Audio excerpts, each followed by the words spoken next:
হে যুবক, তোমাকে বলছি, তুমি কি ভেবে দেখেছো তোমার সামনে অনাগত আসন্ন অমানিসার সেই বিপদে তুমি কিভাবে পাড়ি দেবে? তুমি তো চলেছ মন মতলবে শয়তানের পক্ষে সেইভাবে, যেভাবে একটি শয়তান মানুষকে বিপদে ফেলে।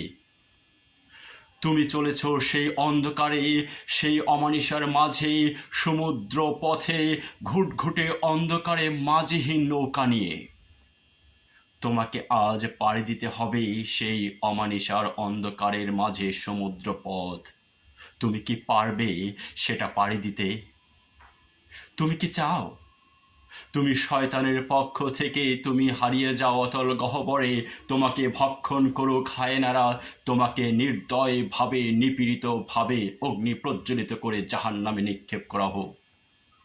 তুমি কি চাও? তুমি কি চাও তোমার সেই আদর্শগুলোকে পদস্খলন করে তুমি মানব সেবা না করে মানুষের হীন জঘন্য কাজে আত্মনিয়োগ করতে? তুমি কি চাও?